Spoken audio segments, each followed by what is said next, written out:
Welcome to Conversations on the Coast, the Bay Area's premier author interview program. And today we're going to be talking to one of our own, Cassandra Dunn, who lives in the East Bay, and she has written her debut novel. It is called The Art of Adapting, and it is a touchstone book published by Simon & Schuster. Welcome aboard. Thank you. Thank you for having me. You've written a hell of a lot of short stories, haven't you? I got a lot of practice doing short stories before I was ready for the big novel. Yeah. Okay, so it really was, in your case, practicing for something that you wanted to do always? I knew that I wanted to do a novel, but I felt like I needed to kind of figure out how to do fiction first, and I had heard a great statement from an author who said to take every chapter of a novel and treat it like a separate short story. So I thought short stories were a good way to figure out how to do that. Wow. Yeah. Man, you're busy. And you were you were a semifinalist for the Amazon Breakthrough Novel Award and a finalist in Glimmer Train's Short Story Award for New Writers.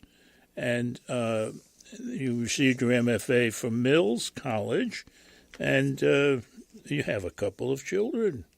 I do. I have two daughters, 7 and 9 years old. They keep me pretty busy as well. I'll bet they do. I'll bet. Now, the interesting thing, some of the ways that you go about writing this novel I find somewhat different and interesting. The first thing that hits the reader is that each of the chapters in the novel is written from the viewpoint of a different character. That's kind of crazy, isn't it? Maybe. I don't know. At the time, I felt like it was hard to see inside the heads of these very kind of separate and private characters who were each going through their own issues that their family members couldn't see. Mm-hmm. And I wanted to be able to show the inner turmoil that they were dealing with. And I couldn't think of another way to do that except to let them all tell their own story. Well, it's your own fault because, I mean, this is really a novel about family, and you've chosen to make it a rather large family. So almost for everyone to stay in touch, they got to be given their own chapter. Yeah, that's kind of how it turned out. And it works well. I think it works well. Thank you. Yeah.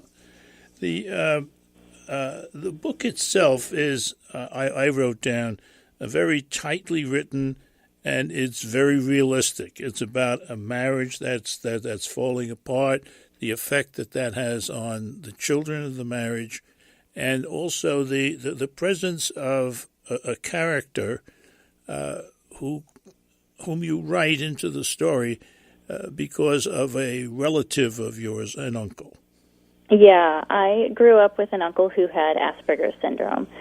So I always knew that at some point I wanted to write about a character who has it. It seems like it's been getting a lot of media attention, and we keep hearing about kids who are being diagnosed on the spectrum and being mainstreamed into classrooms. And I think that it's important for these families to get the support they need with their kids. But I also wanted to write a story about someone who wasn't part of that system and still had real value and something to offer a family, a unique perspective, and a different kind of grounding than these, teenagers that he's living with and his sister who's dealing with her own, problems with her husband and trying to find herself. I liked the idea of someone who has Asperger's. My feeling with my uncle was that he couldn't be anyone but who he was, and I really wanted to show that side of it. And the other thing it gives you, I think, is a character who sees the world from a totally different slant, as it were, than, quote, normal people, unquote. Yeah, and I especially felt like that when he was dealing with his niece and nephew, that, the world of teen drama is so much about peers and how others see you and what you need to be to get approval, that one of the things about Matt's perspective is he's kind of immune to that. He doesn't even see how people look at him. If anything, he's so internal that he's really just trying to find out how to get around in the world, staying who he wants to be just purely for himself. And I think there's something that teenagers could learn from that the work needs to be done inside, not outside. The kind of person Matt is, the life he leads, the way he thinks, is, as you said, very much part of what we think about these days, including last Sunday's New York Times Magazine. I think it was last Sunday, where the feature article was all about autism and its, quote, cure, unquote. So it's something that's very much with us, isn't it? Yes, it is. And I think it's good that it's starting to get more attention. I've seen interesting articles about how people with Asperger's make very good employees because they're very focused and they're, not easily distracted. And it's nice to start talking about some of the positive aspects of it instead of the things that make it difficult for some of us to interact with or to communicate with because they don't have the same social cues as the rest of us do.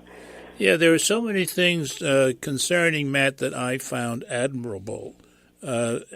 He has certain things in his life which are very, very ordered, where the things are on his table when he's going to eat, what color pen he writes with to do different things. And it's a different worldview, and I guess you just have to get used to it and go with it, huh? Yeah, those were things that I took from my experience with my uncle. He was also very much a creature of habit, and it was the kind of thing that you could see as long as he was able to operate within these certain guidelines that he had set up for himself, he was very relaxed and he was very comfortable, and it was only when other people decided that he needed to operate outside that he started to get anxious and uncomfortable. So I really wanted to show that with Matt, that Lana finally gives him kind of a safe place to just be within all of these little confines that make him feel safe. When we come back, we'll talk a little bit more about Matt, but we have many other characters and plot elements to get into. Stay tuned. You're listening to Conversations on the Coast with Jim Foster. Now you can find this program on iTunes, SoundCloud, and all your favorite digital outlets. Follow the show on Twitter at JimFosterCoc and email jimfostercoc@gmail.com. The Art of Adapting. That's the novel we're talking about today, and joining us to talk about it is the author, Cassandra Dunn. It's a touchstone book published by Simon & Schuster. We spent a good deal of time in the first segment talking about one of my favorite characters in the book, Matt, who has Asperger's syndrome. And we were talking about the fact that each chapter is written from the viewpoint of one of the characters. And if you would, I'd like you to share the opening of Chapter 6, which, of course, is a Matt chapter. Please. Yeah, I'd love to. All right, so the chapter begins. Matt preferred 45-degree angles for most things. 90 was too sharp, 30 was too shallow, but 45 felt just right. Each item just far enough apart to make it easy to grasp without knocking anything else over. Matt hated his clumsy nature, but it was what it was, so he just tried not to crowd things together and never put anything at the edge of a table. Spacing was important. Spacing was soothing. Spacing was forgiving when Matt's body didn't cooperate with his brain. Matt arranged his food the same way, separate bowls and plates and utensils a few inches apart, spokes extending out from the wheel of his dinner plate at 45-degree angles. He admired the arrangement of objects, the way he took in the beautiful alignment of a constellation. Not the constellations were aligned, not carefully placed or symmetric like he liked his food. In fact, it was the asymmetric nature that drew him to stars. So much chaos and chance, scattered all around, but then held in place for eternity. It was infinitely distracting and inexplicably soothing. But the food, that had to be at 45 degrees. He started with the dinner plate and set the blue cup and green bowl of carrots at the proper angles. He liked his blue cup best because it was the hardest to tip over, and he preferred a particular spoon and fork that felt most secure in his hand. He liked the carrots in a small green bowl just for carrots, and the corn on a very small salad plate with a slightly raised edge. Lana was just finishing making dinner, and he didn't have his napkin or silverware yet, and the special corn plate was missing, replaced by an extra salad bowl. He didn't want to make a fuss, but he wanted the plate instead of another bowl. He tried to like having the bowl for a change. As he arranged them one by one, the overall effect of the dinner plate, carrot bowl, and corn bowl was very Mickey Mouse, head and ears. he smiled and looked up at no one in particular. And this is the gentleman that Lana, whom I think has enough difficulties, she decides at the opening of the book to take him in. Yeah, sometimes I think women in particular tend to do that when they're dealing with a personal crisis, kind of overload themselves taking care of other people so they don't have to look at their own stuff so much. And I kind of felt like with Lana's separation and having two teenagers that don't need her the same way that she once did, she's a little bit empty nesting, and the timing of Matt needing extra care, he kind of showed up just when she needed a distraction from her own separation from her husband. Well, let's talk a little bit about those teenagers. I think they're making her stretch already. I mean, Abby is not eating, period. I mean, she's anorexic, totally anorexic. If she sits down at dinner after Matt arranges all his cups and stuff, and food is put in front of her, she barely touches it, and she says, I have to study now, and Mom says, I'll give you something to take to your room. Yeah. She takes it up to her room, and you wrote this. This is very clever. She eats a little bit of it and throws the rest over a tree outside her window, and it goes into a neighbor's yard to be consumed by God knows what critters. Now, this is a burdensome teenager, in my opinion. Yeah, burdensome, but also typical in a way. I think a lot of teenagers are struggling with fitting in like Abby is and finding ways that internalize it instead of trying to talk to their friends and family about it. And I set it up so that in the beginning, Lana is sort of so busy with her own life, she misses these cues from Abby for a while, that she's got this problem that needs to be dealt with. And I think teenagers can be very secretive when they're dealing with a problem like that. I guess so. I guess so. Now, but Abby's not the only one. She has an older brother by 1 year, Byron, who is getting into a game that I never heard of, and I'm not sure whether it's true or something that you made up. Parkour? Parkour? It is real, yeah. Is it? It is. Oh. And people run around throwing themselves in strange positions for enjoyment? Yeah, it's kind of an acrobatic sport, and it's very physically demanding, and it's amazing to watch. And he wants to get into this, and through it meets different kind of people, people that are not in high school, or I guess at San Diego State. Yeah, it kind of helps him see beyond his little high school experience in the same way that I feel like Matt eventually helps Abby see beyond her high school experience as well. Oh. Matt, I think, helps everybody. He's the hero. He does. He's the hero. He turns into the rock of the family. As far as I'm concerned. Yeah. One of the things that comes up in the high school life, particularly with respect to Abby, is one of those problems, and another one of those problems that we're struggling with mightily today, and that is the business of bullying. Yeah. And it's a girl who's getting bullied in this case, is it not? Yeah, I think that there's a certain amount of physical bullying between boys that we hear about a lot, but having been a girl in school, there's a lot of quieter bullying between girls, the mean girls, the popular girls, picking on other girls, In this case, they have a boy between them that one feels more possessive about, and Abby kind of gets caught in the crossfire of that. But I do think that is something that most girls will be able to relate to. At some point, they have been the target of someone who just didn't like them for whatever reason. Well, lest you believe that this is a book just about problems, it's also a book about love. And we'll look at that aspect when we return. You're listening to Conversations on the Coast with Jim Foster. Now you can find this program on iTunes, SoundCloud, and all your favorite digital outlets. Follow the show on Twitter @JimFosterCoc and email jimfostercoc@gmail.com.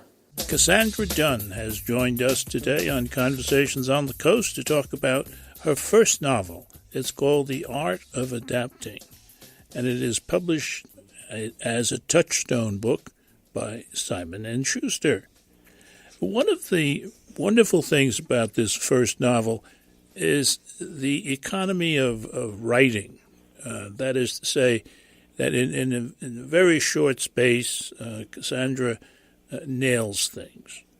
One of the things she does is she nails down, gives us a very good description about the resiliency of women or a woman.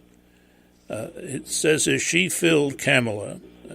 Kamala is a friend of Lana's. She filled Kamala in on their next walk. The Graham fight. Graham is her former husband. The sting of seeing his girlfriend in the flesh when she went out to a restaurant. The wonderful confusion of having 3 new suitors after nearly a year of being single. And then, when she'd run out of means to avoid the biggest issue, she told Kamala about her bad cervical cells and their pending removal. Now, that is a wonderful description of what women do day in and day out, it seems to me. They have a lot going on, and much of it is sometimes very negative, and yet they have a lot going on. They don't stop. So I think that's wonderful. Thank you. Now, one of the men that Lorna is involved with in the book is older than the others she gets involved with, and he is called in the book a genuine man.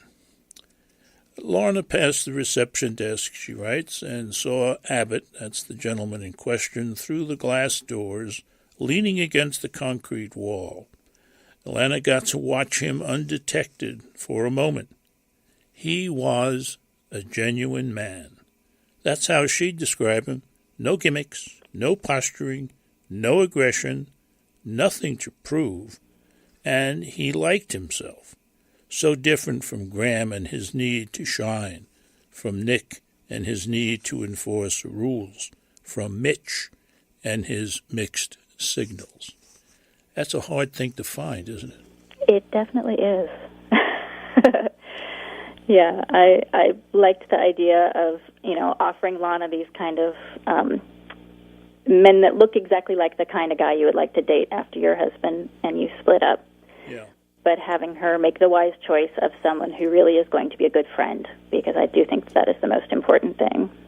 Yeah, and that's, I think, the most beautiful sections of the book, when you talk about the relationship between her and this genuine man. Thank you. They're very comforting. Things go back and forth here in a very busy way. And it's sometimes, in my opinion, hard to follow the bouncing ball. But Lorna, is going to win out overall. And there are so many interesting themes that you develop. The one that fascinated me the most, perhaps, was the whole notion of art and how art can play a part in a person's life, beginning with the Asperger syndrome boy. Yeah. Yeah, I liked having that connection between Byron and Matt. I wanted to find something that would tie them together, but also using my uncle kind of as not really a template for Matt. He turned into his own character, but my uncle, who had Asperger's, was also very artistic, and he would make jewelry, and he would make really intricate designs that took a lot of patience and focus and things that I think are typical traits of Asperger's.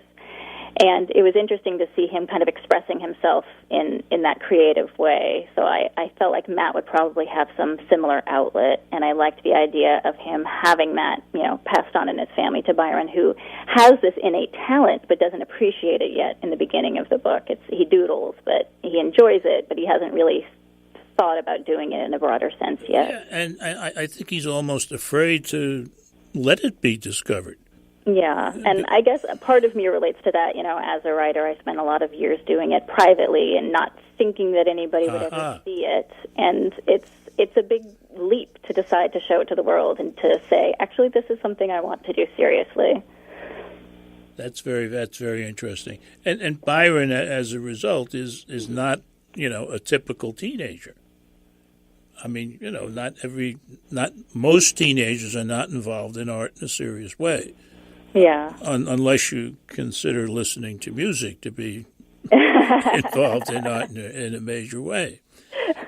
So, the other business that goes on throughout the entire novel is the business of Larner trying to make that choice among the at least three men. Mm-hmm. Did you like writing that a lot? I'll bet you did. That part was fun. It was fun to create, Mitch, who looked so perfect and, was like the model guy until she kind of got to know him more, and then you can see beyond the perfect facade that there's a real person in there that maybe isn't quite such a good match, and having the ex-boyfriend come back from the past and still find you attractive, and those are the kinds of things that I think get your mind back open to dating, and she kind of needed that, even if they didn't necessarily, weren't like the perfect match for her. Well, I think that's the fun of your book, that there are interesting characters, and not a single one of them is all good or all bad, with the exception possibly of Spike, who's a druggie. But it's a very enjoyable read, and you can play games with it, as it were, mental games. Who's going to win out? Who's going to become the favorite? Who's going to be the most successful? And that's what this book is all about. It's called The Art of Adapting, a new novel by Cassandra Dunn. And this has been Conversations on the Coast. I'm Jim Foster. Now you can find this program on iTunes, SoundCloud, and all your favorite digital outlets. Follow the show on Twitter at Jim Foster COC and email jimfostercoc@gmail.com.